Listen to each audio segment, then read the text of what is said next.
Hello guys, welcome to my channel. आज हम पढ़ेंगे डीएलएड 4th सेमेस्टर हिंदी। देखिए, अभी हमने कबीरदास जी की जीवनी पढ़ी थी, जो हमारे हर सेमेस्टर में, जो हमारे 4th सेमेस्टर में हर ईयर में, कई ईयर में आया था। और आज हम सूरदास जी की जीवनी पढ़ेंगे। ये भी हमारा 2016 में क्वेश्चन आया था। तो चलिए स्टार्ट करते हैं। सूरदास जी का जन्म 1535 या सन 1478 ईस्वी में हुआ था। जन्म स्थान रुनकता अथवा सीही में हुआ था।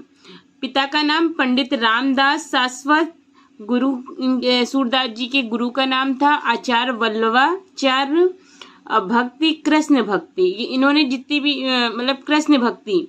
और ब्रह्म का रूप सद्गुण। निवास स्थान श्रीनाथ मंदिर। प्रमुख रस श्रृंगार एवं वत्स्य। प्रमुख रचनाएं सूरसागर, सूरसारावली, साहित्य लहरी। मृत्यु 1640 सन 1583 ईस्वी में।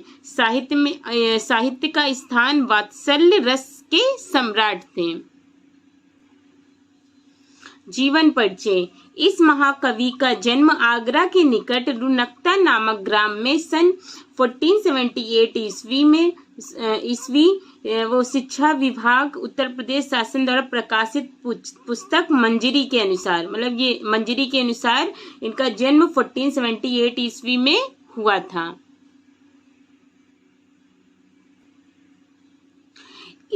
कुछ विद्वान दिल्ली के निकट सीही को सूरदास जी का जन्म बताते हैं। सूरदास अंधे थे।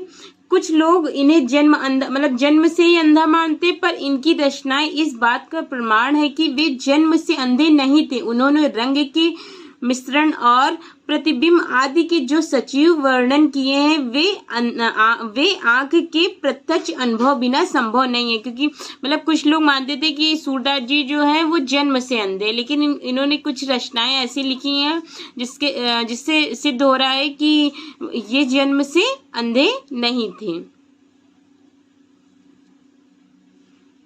सूरदास उच्च कोटि के गायक थे, भजन गाया करते थे। महाप्रभु जी इनके गुरु थे। वल्लभाचार्य ने उनकी प्रतिभा से प्रभावित होकर श्रीनाथ जी के मंदिर में उन्हें कीर्तनीय के रूप में नियुक्त कर दिया। वल्लभाचार्य जी के पुत्र विठलनाथ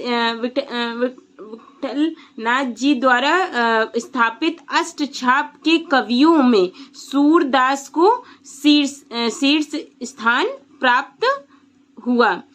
गड़ू घाट पर रहकर वे जीवन भर भगवान श्री कृष्ण की लीलाओं के गायन और पद रचना में संलग्न रहे।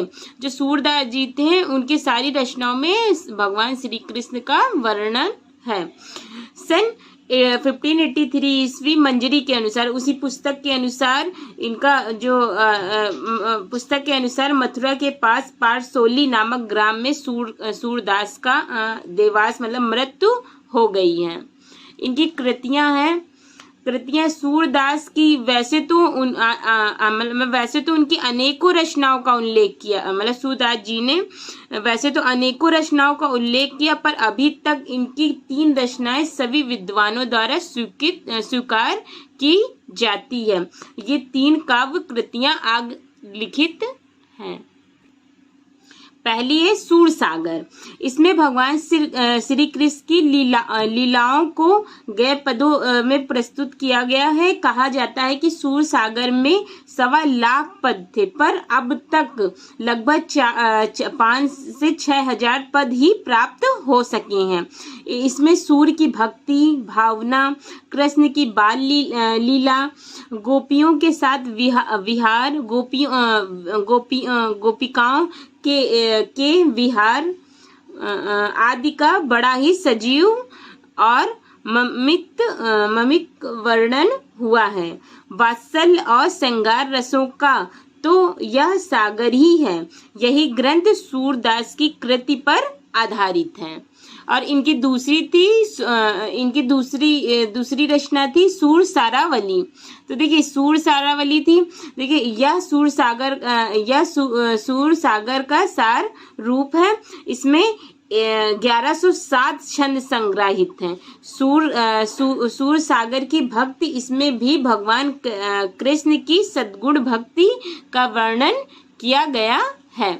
और इनकी तीसरी रचना थी साहित्य लहरी।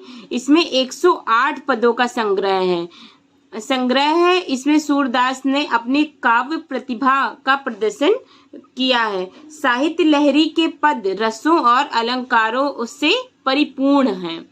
सूरदास ने अपनी सभी रचनाओं में भाव विभोर होकर कृष्ण की लीलाओं का वर्णन किया है। इसलिए उनकी कविता का भाव पक्ष बहुत प्रबल है। भावों के साथ ही कला पक्ष का भी सुंदर सहयोग हुआ है। तो ये हमारी थी सूरदास जी की जीवनी। अगर आपको हमारा वीडियो पसंद हो तो please like share and subscribe करें। Thank you.